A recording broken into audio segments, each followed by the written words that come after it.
En ce jour du mercredi 17 juin 2015, l'ONG Sahel Eco, en partenariat avec l'ONG Donko et Écosystème Mali, a organisé une conférence débat sur la promotion de la technique de la régénération naturelle assistée, RNA, qui est une solution pour lutter contre la désertification et la déforestation dans le cadre du programme Alliance pour les écosystèmes EA. Cette conférence se situe dans la mouvance de la quinzaine de l'environnement. La RNA a pour objectif de contribuer à l'amélioration des moyens de subsistance de la promotion des écologies au Sahel. La RNA étant un moyen d'arrêter l'avancée du désert au Mali pour la sécurité des terres agricoles. RNA t'en fait tuma mina. Kabinu wakati jan demisen tuma. Ambi yiritige. Ambi furuda. Anti furu chama mbo ambi simami soro konana. Anyo yi. O kofe yiri nana kana ba anga jamana kono. Yiri bana anga jamana kono. Nama nugota ani angiraw anti foi saranga furula.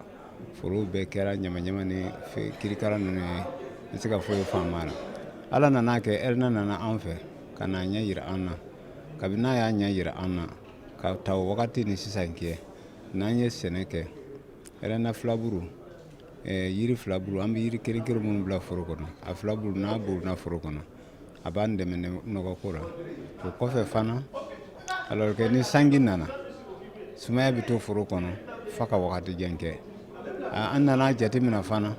Yiri bla furu min kono. Ni siman tigɛ tuma sera I bɛ min sɔrɔ o kɔnɔna na ani jiri tɛ yɔrɔ min na camanba de bɛ don o ni ɲɔgɔn cɛ ne yɛrɛ y'o jate minɛ an ka foro la o de kosɔn RNA nafa an tɛ se k'a fɔ ka ban. Depuis an donna RNA kɔnɔ an ma nimisa fɔlɔ na fiɲɛ bi ka an ka fɛn bɛɛ ni an ye danni kɛ yiri bɛrɛ tɛ fɛn b'a datugu sisan n'a ye danni kɛ depuis an donna RNA na n'a ye danni kɛ fɛn t'a datugu an bɛ sɛnɛ kɛ ɲuman na. On peut donc le dire, les avantages de la RNA sont visibles sur les populations. La production des fruits consommables et l'augmentation des rendements des terres agricoles.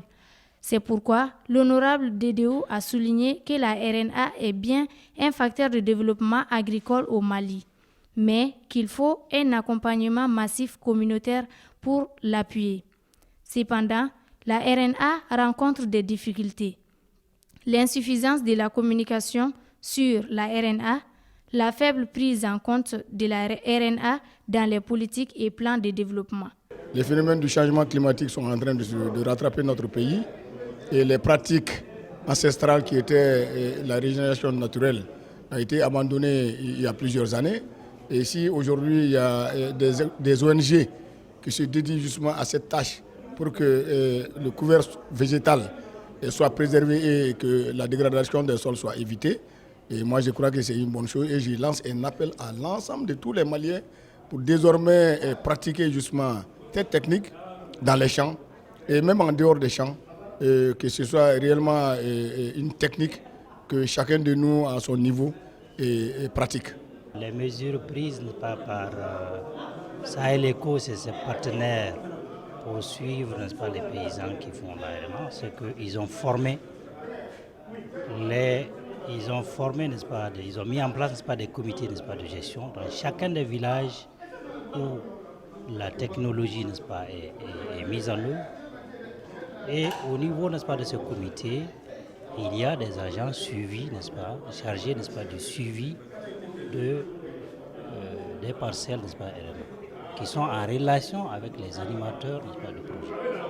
Après plusieurs témoignages des paysans sur la RNA, nous pouvons dire qu'elle est une pratique agroforestière endogène qui consiste à sélectionner et gérer les espèces locales d'arbres dans les parcelles agricoles qui favorisent la sécurité, la protection des terres agricoles et la diminution de l'avancement du Sahel au Mali. Tout est là, elle est culturelle, elle est là depuis fort longtemps. Le paysan, il accompagne l'amélioration de son rendement par rapport à la sauvegarde et au bon entretien de ces arbres qui sont là. Je peux citer entre autres le karité, le néré, le karité, le néré, le taureau, comme l'autre il a dit, et tous les grands pieds d'espèces qui se trouvent exceptionnellement à prendre en compte le balanzan. C'est l'espèce agroforestière par excellence. C'est cette espèce-là qui, quand tu as dans ton champ, l'apport de fumier organique, l'apport de fumier minéral, tu n'en as pas besoin. Tu n'en as pas besoin. Le champ est enrichi par les micro-organismes qui sont là, par les animaux qui sont là en train de donner la nourriture aux arbres. Donc les micro-organismes font les va-et-vient et ils enfument ton champ et c'est tout. En fait, Sahel Eco est une ONG d'appui à l'émergence d'une économie rurale diversifiée, mais principalement à travers la gestion rationnelle des ressources naturelles. C'est dans ce cadre que Sahel Eco est au cœur de tous les grands événements d'ordre national que organise le gouvernement. Et principalement la quinzaine de l'environnement, le salon d'agriculture, le SIAGRI et d'autres événements. Sahel Eco est présent à tous ces événements dans le cadre de son accompagnement de la communauté. Nous, notre stratégie, c'est étendre l'adoption de cette technologie au niveau de tout le territoire du Mali. Aujourd'hui, au niveau de la région de Mopti, nous sommes à plus de 80% des ménages qui adoptent cette technique. Mais au niveau du sud, la tendance est assez faible. Nous, notre effort aujourd'hui, c'est de voir au niveau des zones sud, principalement la région de Koulikoro et la région de Kaye, où on peut déjà commencer à promouvoir cette technologie. Mais la contrainte majeure est liée au niveau du statut de l'arbre champêtre. Donc, l'effort que Sahel Eco est en train de fournir aujourd'hui, c'est aller dans le sens d'un plaidoyer pour que le gouvernement, dans sa politique, reconnaisse et clarifie le statut de l'arbre champêtre pour faciliter la promotion de cette technique par les paysans. C'est de leur dire que si je prends le scénario où dans un village on tue tous les enfants avant leur premier anniversaire, c'est leur dire qu'au bout de 10-20 ans, ce village est appelé à disparaître. Et c'est à ce scénario qu'on est en train d'assister au sud, où les paysans, en début d'hivernage, coupent tous les jeunes plants pour installer les cultures. À ce rythme, au bout de 10-20 ans, on va plutôt parler du désert à Sekasso qu'au lieu de parler du désert à Gao. L'un des temps forts de la conférence a été la remise des prix de concours de la presse en vie par Sahel Eco sur la RNA. La finalité recherchée par Sahel Eco est de vulgariser au mieux la technique RNA.